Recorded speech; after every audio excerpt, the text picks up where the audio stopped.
When they are delivered at scale, it's going to have an impact on the world at a scale that no one understands yet. Eric Schmidt, the former CEO of Google, just did an interview at Stanford where he talked about a lot of controversial stuff. Initially, the interview was uploaded on Stanford's YouTube channel, but a couple of days later, the interview was taken down from YouTube and everywhere else. However, I was able to find the interview video after spending multiple hours, so let's watch it together and dissect some important parts of the interview.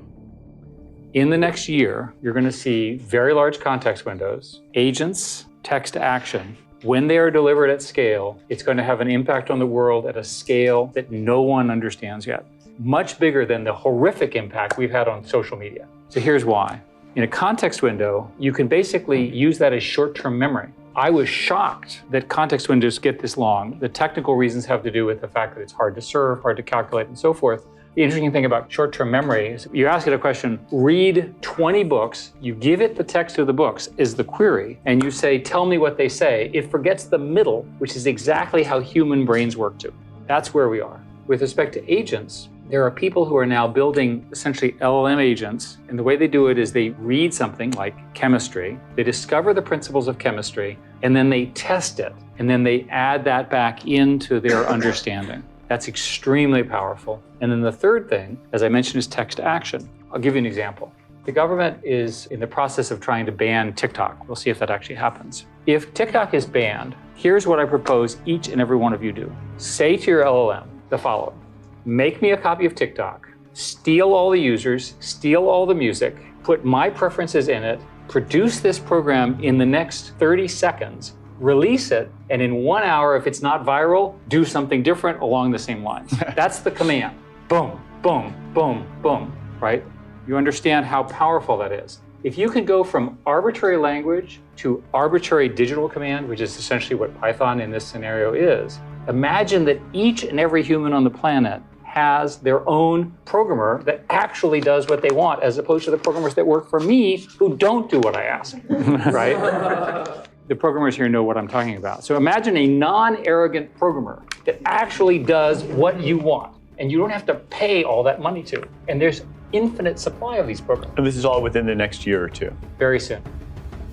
So there is Eric Schmidt, the former CEO of Google, openly telling a Stanford classroom to use AI to clone TikTok, steal its users, steal its music, and clean up the legal mess later if it goes viral. This is the man who ran a $1 trillion company for over a decade and advised 4 US presidents on technology policy. And he is telling students the rules do not apply because the rules cannot keep up. And the actual prediction underneath the TikTok joke is what should keep everyone awake at night. Every human on the planet with their own personal programmer. Infinite supply, zero cost. Within the next year or two, every law firm, every accounting practice, every customer service department, every research desk, all of it is about to change. Now listen to what he says about the cost of getting there. Every 6 months I oscillate, so we're on an even-odd oscillation. So at the moment, the gap between the frontier models, of which there are now only 3, I'll review who they are, and everybody else, appears to me to be getting larger. 6 months ago, I was convinced that the gap was getting smaller. So I invested lots of money in the little companies. Now I'm not so sure.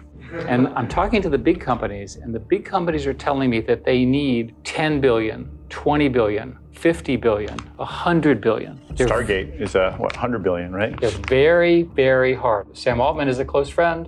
He believes that it's going to take about 300 billion, maybe more. I pointed out to him that I'd done the calculation on the amount of energy required. In the spirit of full disclosure, went to the White House on Friday and told them that we need to become best friends with Canada, because Canada has really nice people, helped invent AI, and lots of hydropower. Because we as a country do not have enough power to do this. The alternative is to have the Arabs fund it.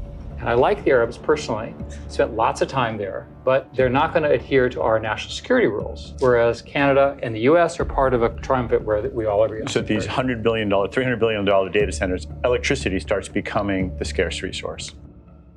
So there is Eric Schmidt casually saying that the next round of AI training will cost $300 billion per data center. That is more than the annual military budget of Russia, more than the annual GDP of countries like Portugal or Greece, and Sam Altman, in his words, thinks it will be more. But the real warning sits underneath the dollar figure. The United States does not have enough electricity to run these systems. Schmidt went to the White House last Friday and told the administration the country has to become best friends with Canada because the US does not have enough power of its own. The alternative he names is the Gulf states, which he says will not follow American national security rules. The bottleneck is no longer talent, it is no longer chips, it is electricity. Now listen to what he says about why Google lost.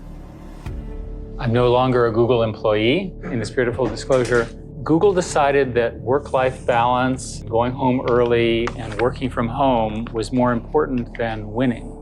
So there is the former CEO publicly saying his own company lost the AI race because the employees cared more about going home than winning. This is the line that lit the entire internet on fire and got Stanford to pull the video down within days. He apologized within 48 hours and tried to walk it back. But the line was the truth. Google invented the transformer architecture that powers ChatGPT and every other large language model in production today. They had more researchers, more compute, more data, and more money than anyone else on Earth. And they lost to a company a fraction of their size. The former boss of Google is telling you on record that work culture is what decides who wins this race. Now listen to what he says next. And the reason startups work is because the people work like hell. And I'm sorry to be so blunt, but the fact of the matter is if you all leave the university and go found a company, you're not going to let people work from home and only come in one day a week if you want to compete against the other startups. When in the early days of Google, Microsoft was like that. Exactly. There's a long history of, in my industry, our industry, I guess, of companies winning in a genuinely creative way and really dominating a space and not making this the next transition. It's very well documented. And I think that the truth is founders are special. Founders need to be in charge. The founders are difficult to work with. They push people hard. As much as we can dislike Elon's personal behavior, look at what he gets out of people. I had dinner with him. I was in Montana. He was flying that night at 10 p.m. to have a meeting at midnight with X.AI. I was in Taiwan, different country, different culture, and they said that this is TSMC, who I'm very impressed with, and they have a rule that the starting PhDs, they're good physicists, work in the factory on the basement floor. Now, can you imagine getting American physicists to do that? The PhDs? Highly unlikely. Different work ethic. And the problem here, the reason I'm being so harsh about work is that these are systems which have network effects. So time matters a lot. And in most businesses, time doesn't matter that much, right? You have lots of time. You know, Coke and Pepsi will still be around, and the fight between Coke and Pepsi will continue to go along, and it's all glacial. When I dealt with telcos, the typical telco deal would take 18 months to sign, right? There's no reason to take 18 months to do anything. Get it done. We're in a period of maximum growth, maximum gain.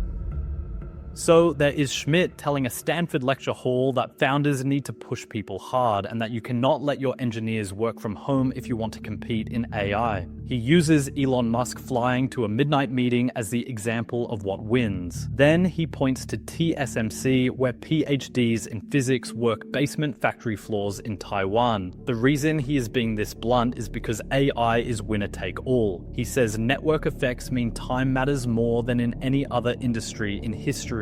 The gap between first and second place can open up in 18 months and never close. There are no second chances, there is no catching up later. The companies that win this race become the most powerful entities on the planet. The companies that lose disappear. Now listen to what he says about the most important deal in tech history.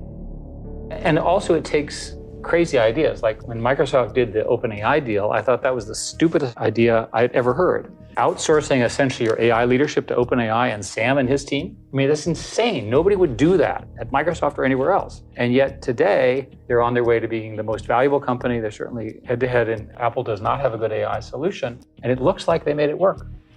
So there is Eric Schmidt admitting he thought the Microsoft OpenAI partnership was the stupidest idea he had ever heard and that he was completely wrong. Microsoft outsourced its entire AI strategy to a small nonprofit run by Sam Altman, and the entire Silicon Valley establishment thought it was insane. 5 years later, Microsoft is one of the 2 most valuable companies on the planet. Apple, who chose to build everything internally, has no real AI solution. The former CEO is openly admitting on stage that the conventional wisdom of how to win in tech is wrong. The crazy ideas win, the boring ideas lose. Now listen to what he says about the actual war between the US and China.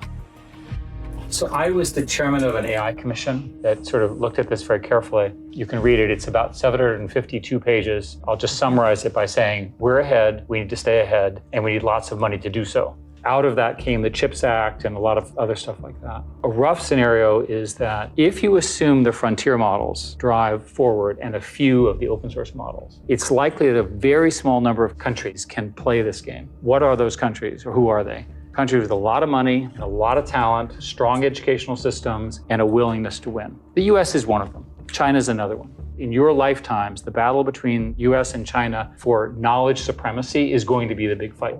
So the US government banned the NVIDIA chips, although they weren't allowed to say that was what they were doing, but they actually did that into China. We have a roughly 10-year chip advantage in terms of sub-DUV. Today, we're a couple of years ahead of China. My guess is we'll get a few more years ahead of China, and the Chinese are whopping mad about this. It's like hugely upset about it. So there is Schmidt admitting on record that the US government banned NVIDIA from selling its top chips to China, and the Chinese are furious about it. He calls it the big fight of your lifetime. This is the technological equivalent of cutting off oil to a country at war. China cannot make these chips themselves yet. Every advanced AI model on the planet depends on them. If China catches up, the balance of power changes. If they cannot, the United States dominates the next century. The US government decided which outcome it wanted, and Eric Schmidt sat on the AI commission that recommended it. The public was never asked. The geopolitical decision that will shape the rest of the century was made in a room of insiders. And the rest of us are finding out about it from a leaked Stanford talk. Now listen to this. So I worked for the Secretary of Defense for 7 years and tried to change the way we run our military. I'm not a particularly big fan of the military, but it's very expensive, and I wanted to see if I could be helpful. And I think, in my view, I largely failed. They gave me a medal, so they must give medals to failure or, whatever. But my self-criticism was nothing has really changed. And the system in America is not going to lead to real innovation. Watching the Russians use tanks to destroy apartment buildings with little old ladies and kids just drove me crazy. So I decided to work on a company with your friend, Sebastian Thrun, former faculty member here, and a whole bunch of Stanford people. And the idea basically is to do 2 things. Use AI in complicated, powerful ways for these essentially robotic war. And the second one is to lower the cost of the robots. Now you sit there and you go, why would a good liberal like me do that? And the answer is that the whole theory of armies is tanks, artillery, and mortar, and we can eliminate all of them. And one of the things to know about war is that the offense always has the advantage because you can always overwhelm the defensive systems. You're better off as a strategy of national defense to have a very strong offense that you can use if you need to. And the systems that I and others are building will do that. Because of the way the system works, I am now a licensed arms dealer. So there is Eric Schmidt, who sat inside the Pentagon for 7 years trying to drag the US military into the AI era, and by his own admission, he failed. He is now a licensed arms dealer, the former CEO of Google, funding the company that is going to do what the Pentagon could not. White Stork, 500,000 autonomous drones, $300 each. Designed to make tanks, artillery, and mortars obsolete. The aircraft carriers, the fighter jet, the conventional infantry, all of it built around weapons platforms that cost millions of dollars. And all of it can now be destroyed by a swarm of $300 drones flown by an 18-year-old in a basement. The countries that adapt fastest win. The countries that hold on to the old equipment lose. Now, listen to what he says about how these systems actually work. The analogy I would offer is to teenagers. If you have a teenager You know they're human, but you can't quite figure out what they're thinking. But somehow we've managed in society to adapt to the presence of teenagers. They eventually grow out of it. It's probably the case that we're going to have knowledge systems that we cannot fully characterize, but we understand their boundaries. We understand the limits of what they can do. And that's probably the best outcome we can get. So there is the former CEO of Google comparing the most powerful technology ever built to a teenager you cannot understand. This is the man who ran one of the largest computer science operations on the planet, openly admitting the system he helped build is a black box that even he cannot explain. And the technology is already running. It is making decisions about loan approvals and medical diagnoses and job applications and prison sentences right now. The fix Schmidt suggests is to hire other AI companies to attack your AI company and find the vulnerabilities. The proposed solution to the black box problem is to build a parallel industry of AIs whose only job is to break other AIs. That is the world we are in. Now listen to what he says about what comes next. Most of the misinformation in this upcoming election and globally will be on social media. And the social media companies are not organized well enough to police it. If you look at TikTok, for example, there are lots of accusations that TikTok is favoring one kind of misinformation over another. And there are many people who claim without proof that I'm aware of, the Chinese are forcing them to do it. I think we have a mess here. The country's going to have to learn critical thinking. That may be an impossible challenge for the US. But the fact that somebody told you something does not mean that it's true. I think that the greatest threat to democracy is misinformation because we're going to get really good at it. So there is Schmidt calling misinformation the greatest threat to democracy. Not nuclear weapons, not climate change, not China. The greatest threat to democracy is what AI is about to do to the information environment around every election from this point forward. And in the same interview, he tells a Stanford classroom to use AI to clone TikTok. He says Google lost because employees wanted to go home. He says the US cannot win without Canadian hydropower. He says the country has a 10-year chip advantage over China the public was never told about. $300 drones are going to replace every weapon system on Earth. And he says the most powerful technology ever built is a black box that not even he understands. Stanford took the video down within days. Schmidt walked back the work-life balance line, but the warning was already out. The race is on. The rules do not apply. The energy is running out. The chips are weaponized, and nobody is asking the people who actually have to live in this world whether any of this is a good idea. If this opened your eyes, make sure you are subscribed because the people building this technology are saying it openly now.